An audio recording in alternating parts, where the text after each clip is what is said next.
Let me tell you how this life works from a spiritual perspective.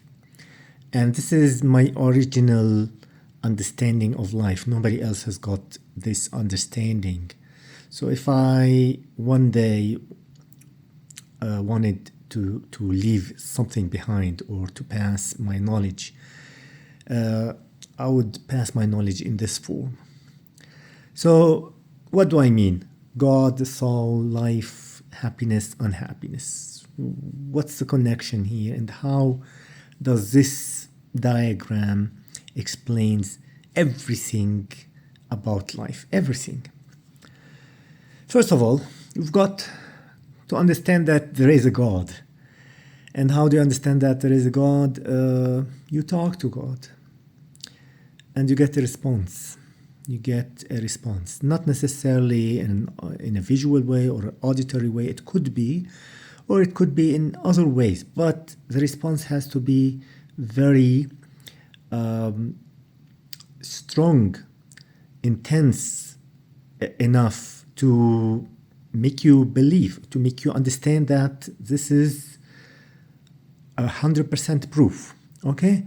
Now I had this, and whoever get to connect to God in this way, I would call them spiritual. You're not going to be spiritual until you can ask God to connect with you and get something tangible in return. So let's say you do this.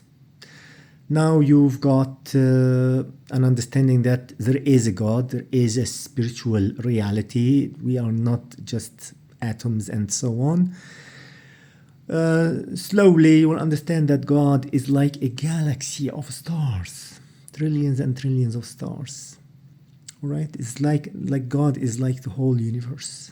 It's not one person. It's not someone huge sitting up in the sky.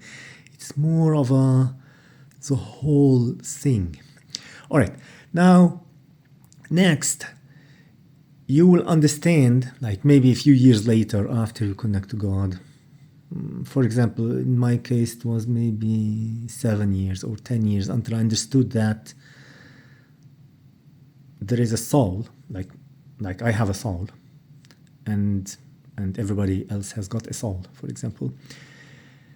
But I mean, this is not trivial. The non-trivial thing here is that each soul is like a star from that galaxy.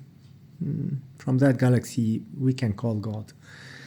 A star that has got rays. Each ray represents a certain soul quality. For example, generosity is a ray, perseverance is a ray, patience is a ray, compassion with other people is a ray, understanding of people is a ray. Okay, each ray can be small or big. It can be infinitely big, but each soul has got a certain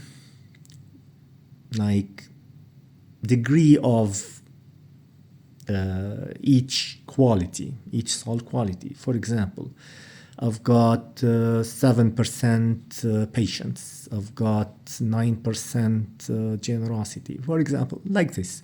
This is just an example. It's not measured in this way, but you get my point. Like your soul has got some degree of wisdom internalized in those 10 soul qualities. I call them 10 soul qualities. You can also think of them as 20 or 12, depending on the way you classify them or you call them. Okay? I'm going to talk about this one day in detail. Now, to improve your soul qualities, you come into a life. Like God prepares you to live as a life, as a human being, or maybe as a different kind of life.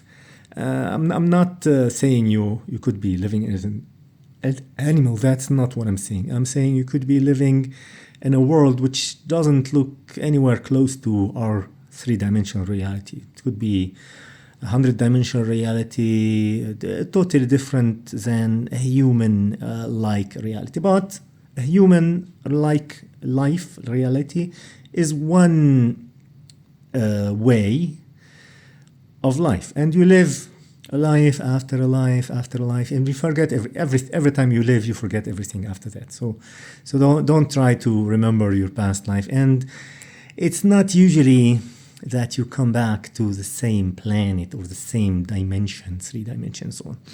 Now, in life, you've got a very important thing, which is called happiness. You are, like, your whole life is about happiness. And happiness could be disturbed by the unhappiness. Like, happiness means you've got to maintain this happiness by your soul qualities. If your soul qualities are low, so you don't have enough compassion, you don't have enough understanding of people, you don't have enough generosity, you don't have enough perseverance, you don't have enough patience, you suffer. Every time you need some of those qualities, you seem to be suffering, and that leads to unhappiness. And suffering can represent itself as a physical problem, as an emotional problem, or as a mental problem, mental health problem. So each type of unhappiness is painful. It's painful enough to get you to change and look for solutions. Now, the solution eventually is to improve your soul qualities. It all comes down to those 10 soul qualities. Once you, like, for example, once I improve my compassion from 6.5 to 7.1, my diabetes would like disappear, or my mental health problem will disappear, or my marriage situation will improve, something like that. Okay, now this is not an exact analogy, but you get the point. Now, the beautiful thing here is that you are going from unhappiness to happiness by improving your life and improving your soul qualities. And when your soul qualities improve, your star, you as a star, is getting brighter and stronger, better. And therefore, you're contributing to God. You are going to be a contributor to a better universe. How amazing is that?